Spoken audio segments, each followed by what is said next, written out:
पराभगत के नेम प्रेम क्रिया नहीं होई। ऊंची मुद्रा जोग जप साधन नहीं होई। हर्ष क्रोध नहीं सोग कर्म ये को नहीं बांधे।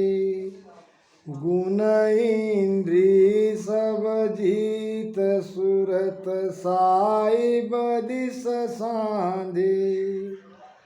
आया को मेटे नहीं लेण काहू नहीं जाय। ये लक्षण सुख राम के पराभक्त जाय। पराभक्त के नेम प्रेम क्रिया नहीं कोई। अब देखो हमें क्या सिखाया गया है। संग बिना तो भाव नहीं, भाव बिना नहीं प्रेम, और प्रेम भाव बिना नहीं प्रीत, और प्रीत बिना सुखराम कहे नहीं भजन में चित। यानी प्रीति चाहिए, प्रेम चाहिए। अब कहा गया है कि सत स्वरूप मिलन को सत है वो प्रेम नेम बिना भारी दे। यानी प्रेम और नेम की बात यहाँ भी बताई है। ये प्रेम नेम कहाँ तक है? जब तक उस स्थिति में हम नहीं पहुँच जाए तब तक तो ये प्रेम नेम की आवश्यकता है। फिर प्रेम नेम की आवश्यकता नहीं, प्रेम नेम सब छूट जाता है। फिर क्या होता है? नेम हो जाता है धरड़ा के सुख राम नेम तो सारा।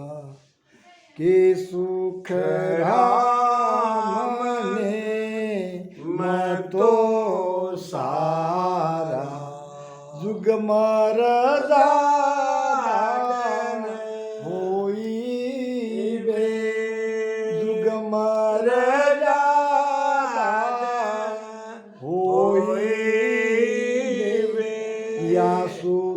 सत सायब नहीं रीजे।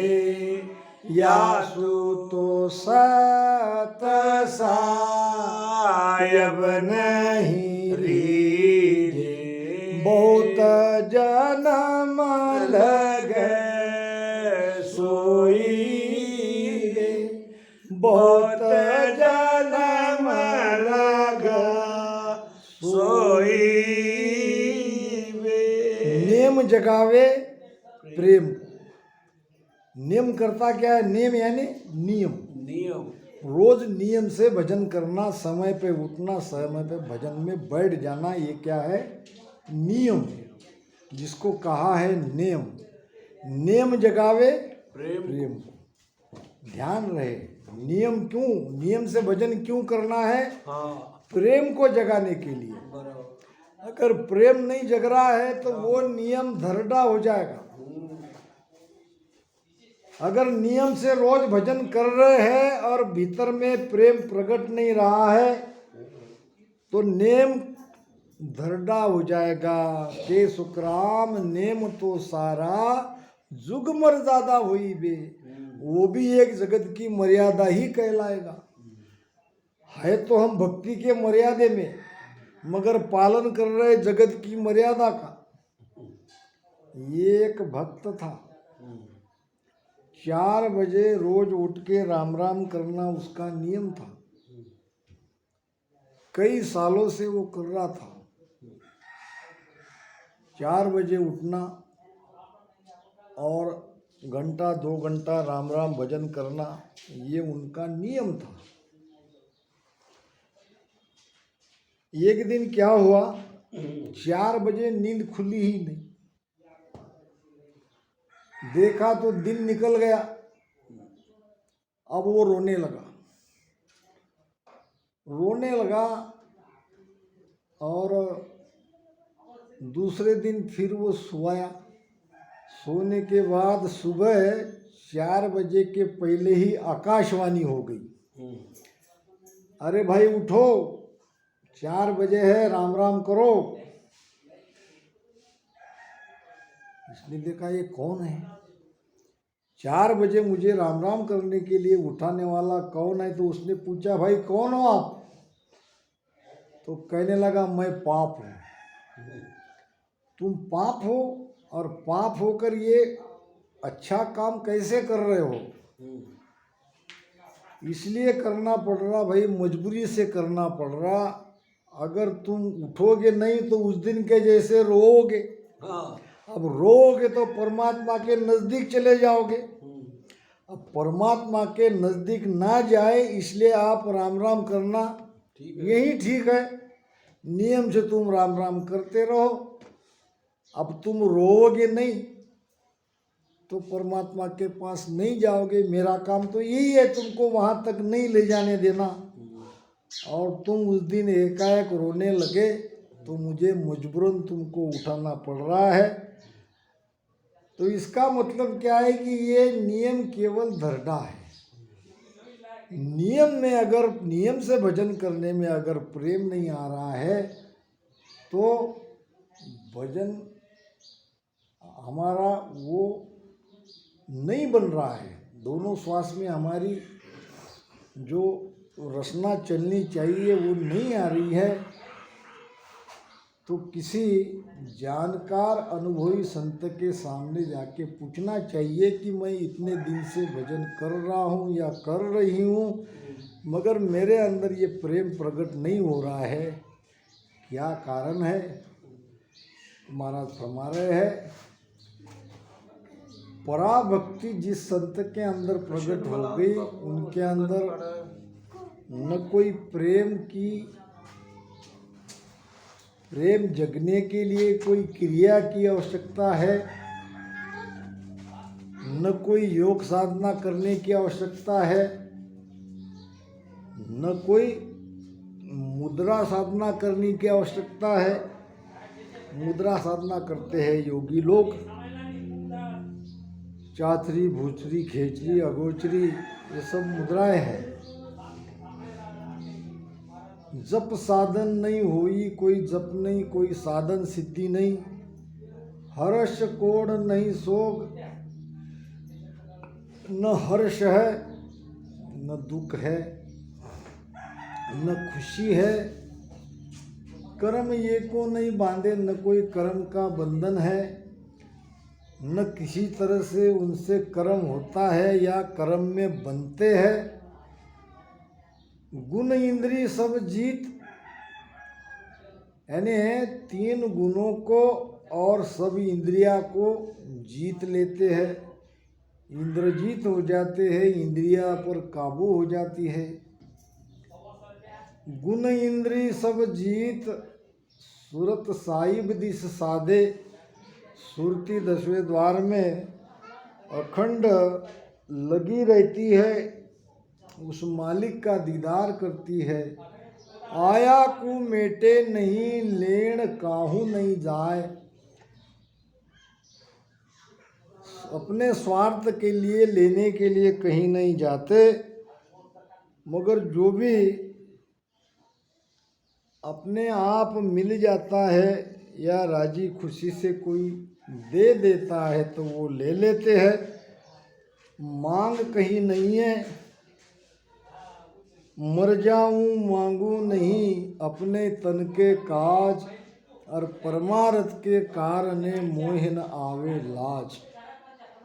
यानी अपने लिए मांगने का कोई सवाल ही नहीं रहा। अगर ऐसे ही कोई लाके उनके सामने रख दे तो वो ले लेते हैं राम जी की मर्जी समझ के। ये लक्षण सुखराम कहे, परा भक्त जा कहाय। ये पराभक्ति के लक्षण है। जात पात कुल नाय, निरक बंधे नहीं निंदे। बिन सतगुरु कहूँ जाय साध कोई नहीं बंधे। धर्म करम सुन पाप करत देखे जग माई। सरस निरस नहीं होय बंधे निंदे जुग माही। अद्भुत चालज अगम है मोह पे कही न जाय। परा भगत सुख राम कहे केवल सम कहाय। जात पात कुल नाय पराभक्ति जिन संत के घट में प्रकट होती है वो जात पात कुल से संबंध नहीं रखते। जात पात कुल से न्यारे हो जाते हैं। जाति बिरादरी के उसमें नहीं अटकते। जात पात कुल नाय निरख बंदे नहीं निंदे। किसी की न तो वो महिमा करते हैं न किसी की निंदा करते हैं। बिन सदगुरु कहूँ जाय साध कोई नहीं बंदे। एक सदगुरु के ज्ञान के सिवाय दूसरा कोई ज्ञान धारण नहीं करते, दूसरी कोई साधना नहीं करते। धर्म कर्म सुन पाप करत देखे जग माई। जग में कोई पाप करते हैं तो कोई पुण्य करते हैं। अब सब अपनी आँखों से देखते हैं मगर किसी को ही कुछ कहते नहीं। सब परमात्मा की मर्जी है ऐसा समझते हैं और किसी भी काम में दखल नहीं देते। धर्म कर्म सुन पाप करत देखे जग माई। और सरस निरस नहीं होए बंदे निंदे जुग माई। कोई उनकी निंदा करो कोई उनकी महिमा करो। निंदा से न दुखी होते हैं और न महिमा से वो खुशी होते हैं। यानी निंदा या महिमा से कोई उनके स्वभाव में फर्क नहीं पड़ता। यानी न सरस होते हैं न नीरस होते हैं। सरस होना यानी राजी होना, नीरस होना यानी दुखी होना। अद्भुत चाल अगम है मोह पे कहीं न जाए। महाराज फरमा रहे हैं पराभक्ति जिन संतों के भीतर में प्रकट हुई है उनकी चाल अद्भुत है, अगम है। यानी कोई समझ नहीं पाता। अद्भुत चाल अगम है मोह पे कहीं न जाए। मुझे कहा नहीं जाता ऐसे संत की रीति चाल जो अद्भुत है। पराभक्त सुखराम कहे केवल सम काय। ये पराभक्ति केवल भक्ति के समान है। परासो भगत तीर्ण पुरुष को उपजे। ताहि का अंग ये लक्ष्य होई। त्याग बैराग महंत मस्तान रे। ब्रह्म की दिष्ट सब मांड जोई। भाव पर भाव आत्मा परमात्मा।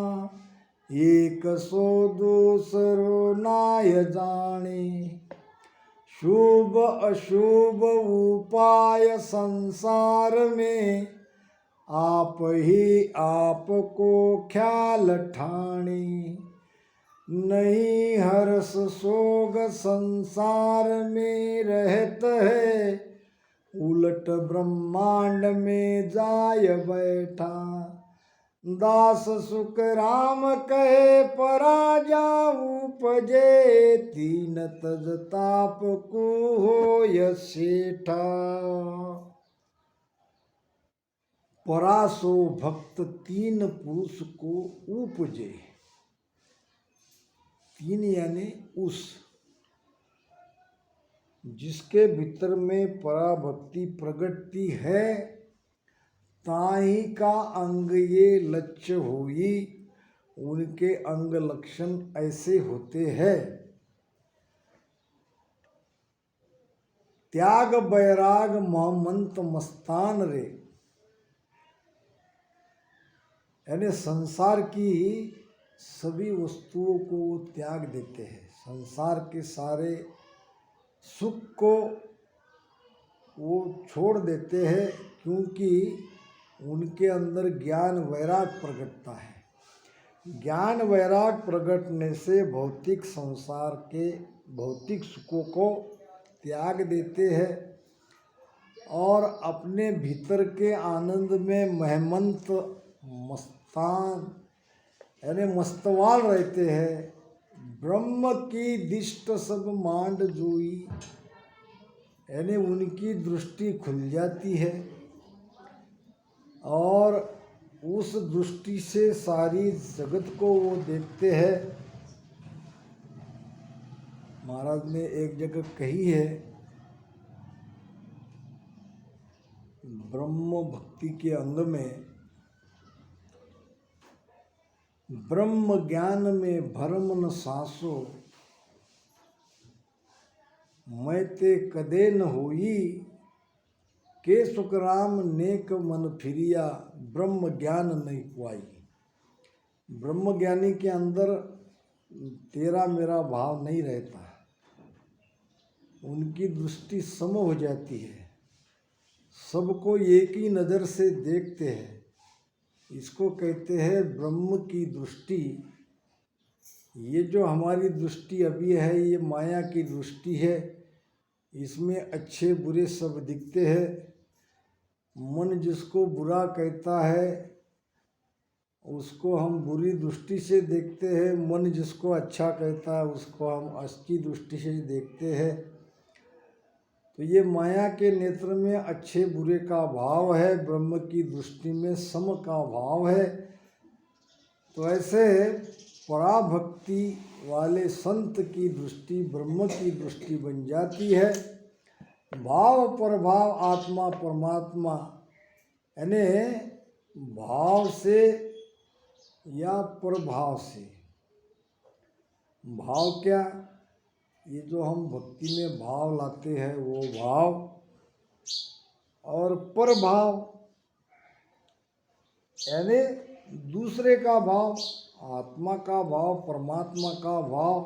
भाव प्रभाव से भी आत्मा को परमात्मा मानते हैं, आत्मा परमात्मा में कोई अंतर नहीं समझते, एक समझते हैं।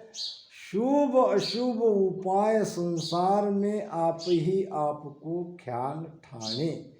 संसार में रहते हुए भी हर्ष और शोक से रहित रहते हैं। शुभ अशुभ अच्छे बुरे उपाय है, लेकिन ऐसे संत केवल अपने भजन भक्ति में ही मग्न रहते हैं,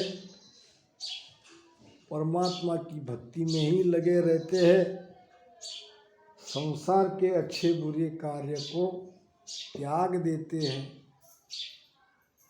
नहीं हर्ष शोक संसार में रहत है, न हर्ष रहता है न शोक यानी दुख रहता है। संसार में तो रहते हैं, संसार में तो सुख दुख है, मगर संसार में रहते हुए भी सुख दुख से अलग हो जाते हैं और पीछम के रास्ते से उलटकर ब्रह्मांड में वहाँ जाके वो बस्ती कर लेते हैं, वहाँ रहने लग जाते हैं।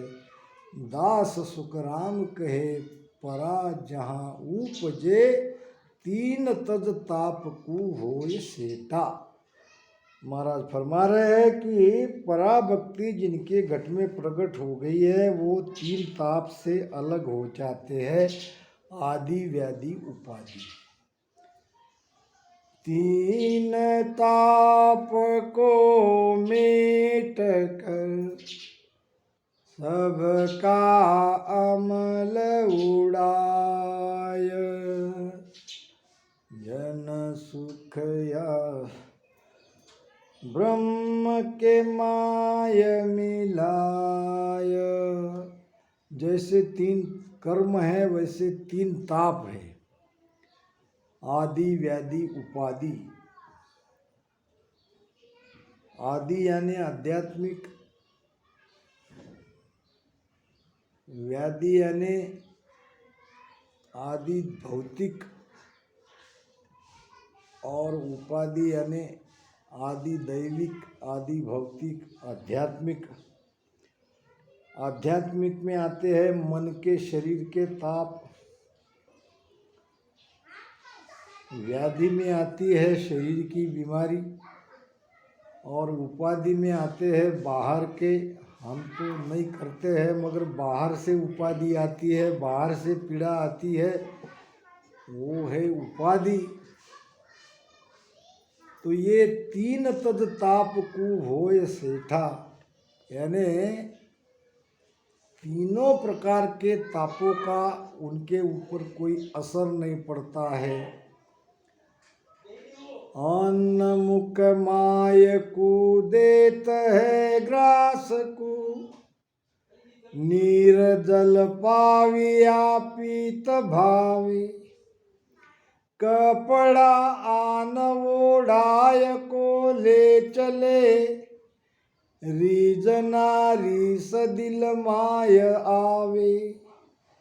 देह भर लाट मुख भैण सो सुहावना, लोकती सब सो लांग बोले।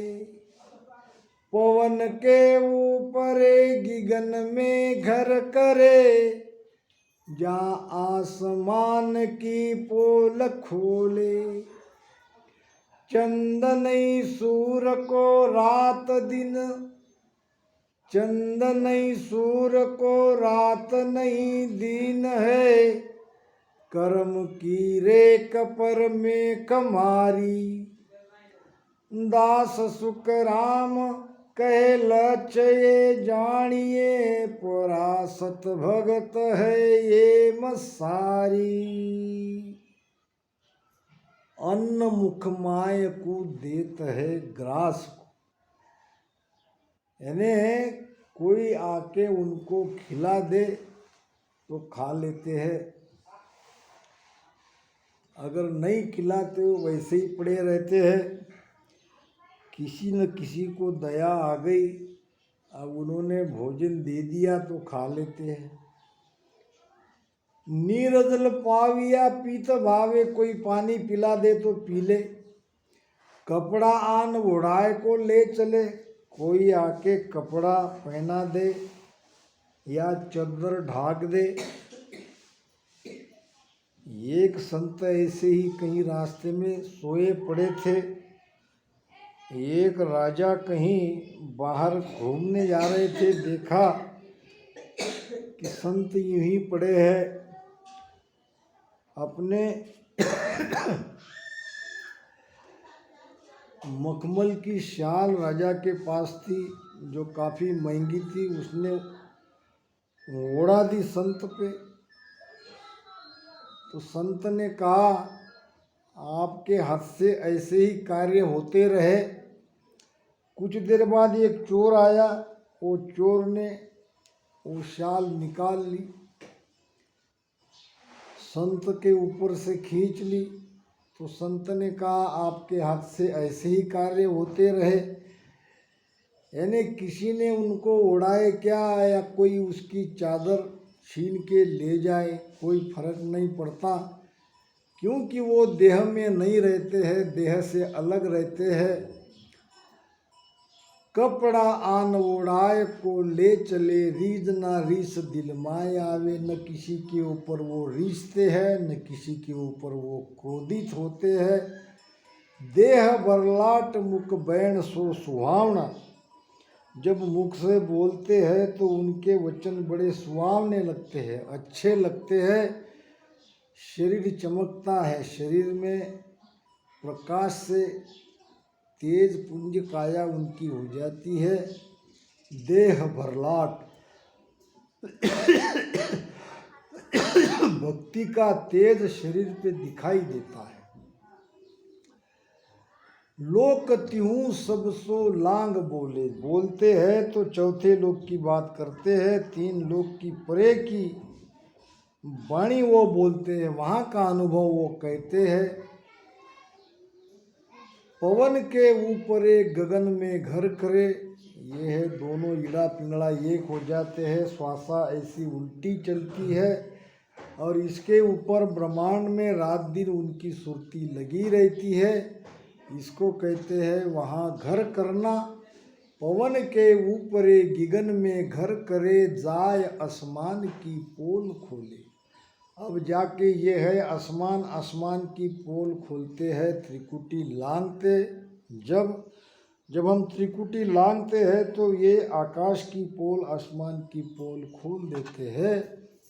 उल्टा अंबर फाड़ के दशा त्रिकुटी माय, सुखराम त्रिकुटी चैनरे शब्दा माय लखाए। चंद नहीं सूर को रात नहीं दिन है, चंद सूर की गम नहीं, रात दिन की गम नहीं। चंद सूर नाम ईड़ा पिंगड़ा दोनों एक हो जाते हैं, सुषन्ना में भजन होता है। अब रात दिन एक समान होता है, यानी भजन लगा ही रहता है। रात दिन का कोई अंतर नहीं है, कोई उनको जानकारी नहीं रहती है। कर्म के रेख पर मेक मारी, जो कर्म उसने किए हैं ये सारे कर्म के ऊपर रेख मार देते हैं, यानी कर्म को मिटा देते हैं। दास सुखराम कहे लक्ष्य ए जानिया, दो मित्र थे, एक था गरीब एक था धनवान। अब धनवान मित्र अपने गरीब मित्र की सहायता करता था बीच बीच में, कभी 1000, कभी 2000, कभी 10,000, कभी 50,000। अब गरीब था, अपने धनवान मित्र का पैसा वापस नहीं कर सका।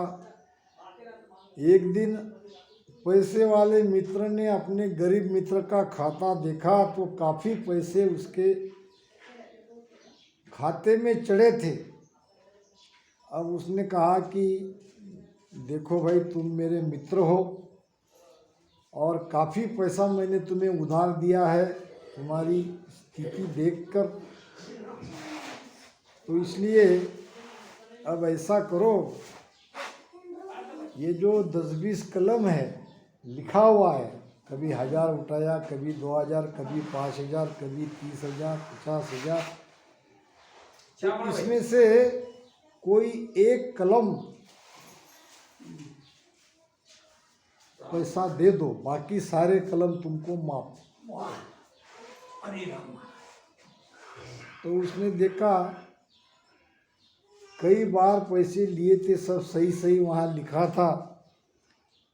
अब कोई भी एक कलम का भी पैसा देने जाओ तो मेरे पास उतना पैसा नहीं है, तो अब क्या करूँ।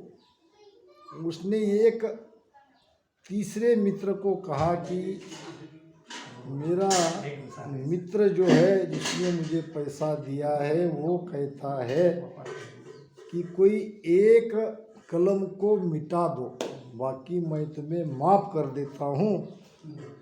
तो उसने कहा ठीक है, जहाँ तुम्हारा नाम लिखा हुआ है तुम वहीं उसी को मिटा दो। अब उस मित्र ने वैसा ही किया, जहाँ नाम लिखा था वो नाम को एक लकीर मार दी, रेख मार दी। अब नाम ही मिट गया तो बाकी जो नीचे की कलम लिखी हुई थी वो अपने आप रद्द हो गई। तो ये सांसों सांस में जो राम राम भजन करते हैं, ये जो नियंचर प्रगटता है, नियंचर कर्म के रेख पर मेक मारता है। महाराज फरमा रहे हैं, चंद नहीं सूर को रात दिन, रात नहीं दिन है, और कर्म की रेख पर मेक मारी। कर्म के रेख पर मेक मारना यानी मिटा देना। दास सुखराम कहे लक्ष्य ये जानिए, परासत भक्त है ये सारी।